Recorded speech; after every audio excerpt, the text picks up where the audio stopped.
Assalamualaikum warahmatullahi wabarakatuh. Selamat malam, salam sejahtera untuk kita sekalian, salam kebajikan, salam NKRI. Selamat datang kami ucapkan di podcast Latsar CPNS tahun 2026 lingkup pemerintah Kota Ambon. Saya Utomo Nurseha, NDH 38 dari OPD Dinas Lingkungan Hidup dan Persampahan. Saya selaku host yang akan memandu jalannya diskusi pada podcast malam hari ini. Pada episode kali ini kita akan membahas tema yang sangat penting bagi setiap orang aparatur sipil negara, yaitu tema konflik kepentingan. Kita tahu bahwa konflik kepentingan ini adalah konflik yang seringkali mempertemukan antara kepentingan pribadi dengan kepentingan profesionalitas pekerjaan. Padahal konflik kepentingan ini belum tentu merupakan sebuah pelanggaran. Namun, hal ini merupakan kondisi yang berpotensi mempengaruhi suatu objektivitas seorang dalam mengambil keputusan, terutama bagi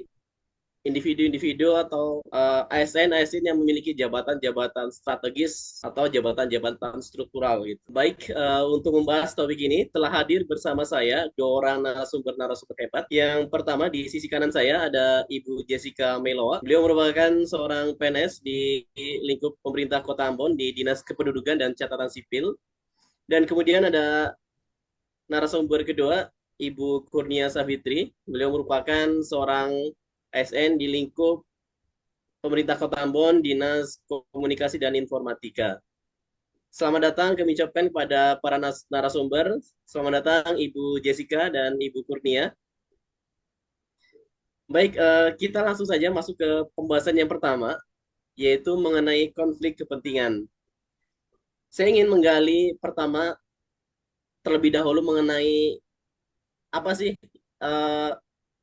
definisi konflik kepentingan dalam arti atau dalam posisi kita sebagai seorang aparatur negara. Saya ingin minta pendapatnya kepada Ibu Jessica terlebih dahulu. Ya, terima kasih Bung Tomo. Jadi di sini konflik kepentingan adalah suatu kondisi ketika kepentingan pribadi, kelompok, maupun kepentingan keluarga, hubungan tertentu berpotensi mempengaruhi independensi seseorang dalam menjalankan tugas jabatan. Yang perlu kita pahami di sini adalah konflik kepentingan tidak selalu berarti telah terjadi penyalahgunaan wewenang. Namun, apabila tidak dikelola dengan baik, kondisi tersebut dapat berkembang menjadi pelanggaran etika, bahkan tindak pidana korupsi. Oleh karena itu, kita selaku ASN atau aparatur sipil negara dituntut untuk menjaga objektivitas, profesionalitas, dan integritas. Berarti konflik kepentingan ini lebih kepada potensi gitu ya. Artinya tidak selalu menjadi sebuah pelanggaran hukum, tapi ini berpotensi untuk mengaruhi objektivitas pengambilan keputusan gitu ya. Ya, betul sekali Bung Tomo. Semakin cepat dikenali, semakin mudah kita cegah. Oke, artinya kalau dalam beberapa case gitu ya, ada seorang pejabat gitu ya, pejabat di lingkup, misal di OPD-nya Ibu Jessica, di lingkup catatan sipil yang ingin melakukan pengurusan dokumen-dokumen kependudukan gitu. Namun secara prosedural ini mengalami kendala atau hambatan. Kemudian Ibu Jessica selaku pejabat berwenang mengambil semacam sebuah kebijakan yang secara prosedural itu tidak diperbolehkan, tapi secara etik gitu memperbolehkan. Artinya Ibu Jessica ingin menolong orang yang bersangkutan gitu untuk melakukan pengurusan. Apakah ini termasuk sebagai sebuah potensi pelanggaran atau sudah menjadi sebuah pelanggaran, Ibu Jessica? Iya, Bung Tomel. Kita kembali lagi kepada SOP. Jadi apabila kita ingin membantu seseorang, kita harus melihat lagi berkas-berkas. Misalnya sangat banyak contoh yang kita temui pada Dinas Kependudukan dan Pencatatan Sipil. Jadi yang harus kita ketahui adalah misalnya ada masyarakat yang datang untuk mengurus akte kelahiran. Nah, untuk mengurus akte kelahiran ada beberapa persyaratan yang harus dibawa, misalnya keterangan kelahiran dari rumah sakit apabila anak tersebut lahir di rumah sakit, kemudian ada atau keterangan lahir dari desa kelurahan apabila anak tersebut dia lahir di rumah saja, tidak lahir di rumah sakit. Kemudian ada juga berkas-berkas pendukung lainnya seperti buku nikah orang tua atau akta nikah, akta perkawinan orang tua, kemudian KTP orang tua dan juga KTP saksi 2 orang, kartu keluarga. Nah, berkas-berkas itu apabila dibawa dengan lengkap berarti kita bisa bantu. Tetapi kalau misalnya anak itu lahir tanpa ada orang tua lengkap, misalnya dari orang tua ada ayah atau ibu, tapi hanya lahir anak mama saja. Kalau kita di Amun bilang anak mama, nah itu berarti cuma pakai akte kelahiran ibunya. Jadi anak tersebut bukan anak dari orang tua, ada ayah dan ibu, tetapi anak itu hanya anak dari seorang ibu. Seperti itu, Bung Tomo. Jadi kita membantu tetapi harus sesuai dengan SOP-SOP yang ada. Jadi tidak boleh melanggar SOP. Tapi kalau misalnya memang ada perubahan berkas atau ada beberapa berkas yang tidak ada, dia bisa melakukan atau dia bisa menulis pernyataan, Bung Tomo, itu sebagai bukti kuat apabila di kemudian hari terdapat masalah-masalah yang ditemui. Begitu, Bung Tomo. Oke, baik. Jadi saya bisa mengambil satu poin dari penjelasan Ibu Jessica bahwa dalam hal ini, dalam menjalankan tugas-tugas sebagai seorang ASN, jadi yang menjadi patokannya adalah, yang menjadi acuannya adalah SOP ya. Nah, yang menjadi acuannya adalah SOP. Ketika sebuah kebijakan yang akan diambil bertentangan dengan SOP, maka hal itu dianggap sebagai sebuah pelanggaran. Selanjutnya saya ingin ke Ibu Kurnia Savitri terlebih dahulu. Saya ingin meminta pandangan dan pendapatnya lebih lanjut terkait dengan konflik kepentingan ini. Halo Ibu Kurnia. Halo Bung Tomo.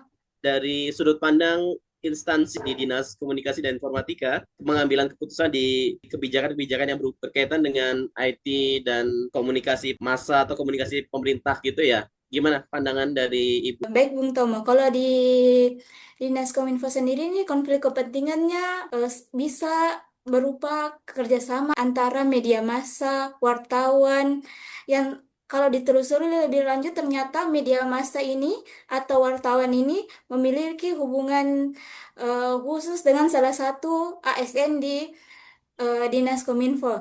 Selain itu, di bidang saya sendiri yang berkaitan dengan data, kami sering melakukan survei. Biasanya, jika SDM di bidang statistik ini tidak cukup, kami membutuhkan bantuan pihak ketiga untuk melakukan survei.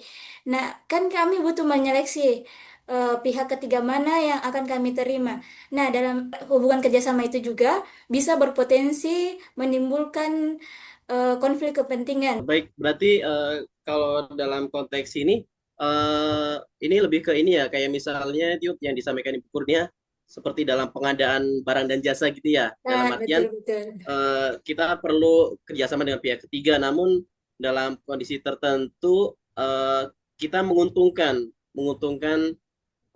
salah satu calon peserta mungkin ya, yang kemudian kita menangkan sebagai pemenang tender dari pengadaan jasa di lingkup Kominfo tadi gitu ya. Saya ingin kembali ke Ibu Jessica. Saya ingin minta pandangan kalau misalkan kita sebagai seorang ASN gitu ya, kita seringkali pada momen-momen tertentu, misalkan pada momen hari raya atau momen ulang tahun gitu, kita menerima semacam hadiah atau menerima semacam bingkisan gitu ya dari orang-orang yang dalam hal ini berkaitan dengan pengambilan keputusan kita nih di lingkup pekerjaan kita. Apakah ini termasuk sebagai sebuah pelanggaran kepentingan kah, konflik kepentingan kah, atau ini masih dalam potensi konflik kepentingan itu? Iya, Bung Tomo, terima kasih untuk pertanyaannya. Jadi kalau misalnya yang tadi Bung Tomo bilang ada perayaan, ulang tahun, atau sebagainya, ya nggak masalah menurut saya kalau misalnya kita menerima hadiah. Tetapi kalau misalnya kita berniat untuk membantu, misalnya dalam pelayanan, contoh di dinas kita, Dinas Kependudukan Pencatatan Sipil, terkadang kan ada beberapa orang yang minta bantuan, ibu minta tolong bantu untuk penyelesaian masalah ini. Nah, kemudian kita bantu, tapi kita harus tetap sesuaikan dengan SOP yang ada. Nah, setelah kita bantu, terus ibu itu memberikan kita hadiah atau ucapan terima kasih. Nah, kembali lagi, kalau misalnya ucapan terima kasihnya berupa uang atau berupa barang-barang yang lain, kita tidak boleh menerima. Karena kita di situ hanya untuk membantu menyelesaikan administrasi dari masyarakat yang datang. Karena itu adalah salah satu konfliknya, itu merupakan salah satu konflik kepentingan di mana kita menerima hadiah atau uang atau barang yang diberikan pada saat masyarakat itu datang untuk melakukan pelayanan di Dinas Kependudukan dan Pencatatan Sipil.